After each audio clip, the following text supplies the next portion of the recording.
Okay, so moving on with our tour, we have a very quick introduction to models. Next, we're going to get a quick introduction to controllers and views, the other two pieces of the MVC equation. And let's go back to our cookbook approach. We already know how to add a new model or change things about an existing model. Now we want to add a new action, a new thing that you can do to a model. So to add a new action, remember what do you need in a model view controller system? Well, in order for the controller to do its work, you've got to be able to get from a URI to which method in the controller is going to actually handle that. And we saw that the routing subsystem is where that gets done. And there's a file called routes.rb that you can set up, although the default setup essentially gives you the routes for all of the CRUD actions on your models. You also need to add the actual code that does the thing you want to do. And remember that when we say add controller code, most of the time, really where the action happens is in the model, right? The controller code is really just there to mediate between the views and what's in the model. So the code that you are adding in the controller tends to be pretty small. You've probably already added the code in the model that does the actual work. All you need to do now is basically connect that to the rest of your app. Make sure that there's something for it to render. So remember, the HTTP is a request-reply protocol. That means that whenever you do a request to the server, something's got to come back. Usually that something is a view, so you've got to make sure that there is some view associated with the action. One possibility is that each view or each action has its own separate view associated with it, but as we'll see, another possibility is to essentially reuse the same view for different actions. As long as there is something to be rendered, you're OK. So we're going to use the show action and the view that goes along with it as our walkthrough example here. The book walks through the index action, which is a little bit different, so this way you get two different types. So remember the responsibilities in model view controller. The model is where all the action happens. The model manipulates the data, talks to the database. The controller gets stuff out of the model and makes it available to the view. So what method are we going to write? We're going to write the method that, or the controller action, I would guess, that given that you want to see information about a particular movie, is going to get that information from the model, or from the database via the model, I guess, and create a view that displays that information, kind of a detail view. The reason that we can expect to create a method that can consume the primary key ID of something is when we create the index, which is the listing of all movies, next to each one there's a link that takes you to the detail page for that movie. And those links are basically constructed so that their route already includes the ID of the movie. So the end user would never be expected to know this, but if the end user is just picking something off of a list, and if we get to generate that list, we can just make sure that the links already all point to the right place. And that's what the index example walkthrough in the book sets up. It sets up a view where all of the links have the ID embedded in them. So we're going to show where all this comes from. But remember, the overall template here is when we set an instance variable like @movie in a controller method, it's going to magically become available in the view. The view is going to display the data, maybe allow the user to do something with it. In this case, it's going to be showing some description of the movie text and a rating and some other stuff. And we'll show the view in a moment. And then we'll see what other things we might want to put on that page. And how does the user get to that page to begin with? So let's go to paste bin.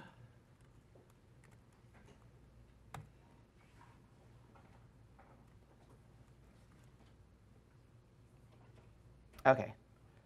So what's our view going to look like? Well, we're going to assume that we can set up that @movie variable so that in the view, we can just have details about. We can use the @movie variable and dereference its title. We can dereference its release date and pretty print it in a nice way. We can dereference its rating. So this is HAML. So how did we get to this point, right? How do we actually figure out the controller methods, the routes, and so forth that we need to use to do this? One of the nice things that Rails gives you is basically built-in helpers that will generate URLs that have the right thing in them. So we said when we generate that list of movies in the index view, that the links that can be generated automatically have the right information in them to include things like the primary key of the movie. This is a table that's actually reproduced from the book. And it shows that one of the default route set that you get when you create a new app is that for each model, you get routes that will allow you to generate RESTful URIs for the index action, which is list all of the instances you have, the CRUD actions, create, read, update, delete, and actions called new and edit, which are only necessary in a web browser because they're sort of half of doing an operation. And when you think about when you create a new movie, from your point of view as a human being, there's actually two steps involved, right? You have to get a blank form that you fill in, and then you submit the form, and the data in the form is what's used to create the movie. So the reason that it looks like, even though we're only doing the CRUD actions, that there's 7 things here, well, one of them is the index action, which is not really a CRUD action, but it's list all elements of the collection. And the other two, new and edit, are sort of the first half of an interaction that takes 2 steps to do. So we're going to start from that index view that the book develops.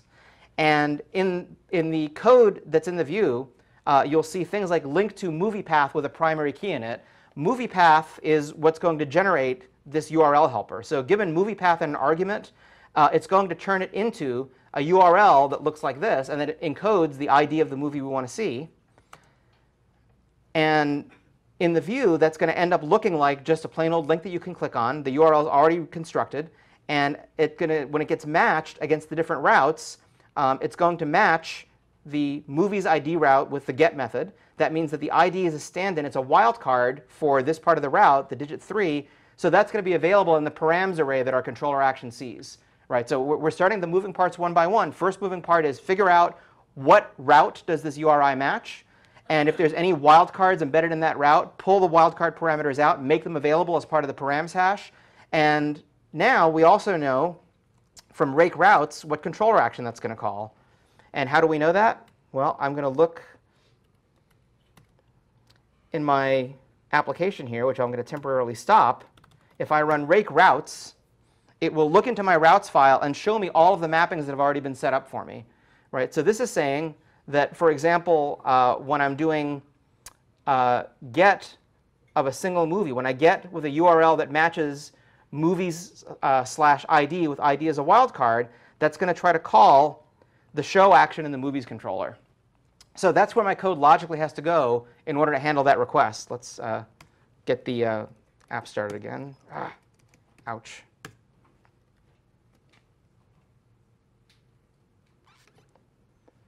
Okay, so we've seen that. URI matches. Wildcards get pulled out.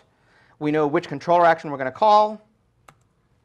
And in that controller action, which in our case is really short, the one and only thing it needs to do is get information from the model. And it does that by calling movie.find. We know the primary key of the movie the user wants to look at, so we can just look it up directly.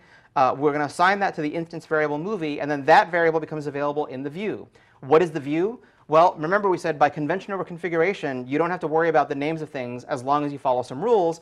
The rule here is that when you finish executing a controller action, unless you say otherwise, Rails will look for a view that has the same name but with html.erb or html.haml attached to it. In that case, we'll look for show.html.haml in the movies subdirectory of views.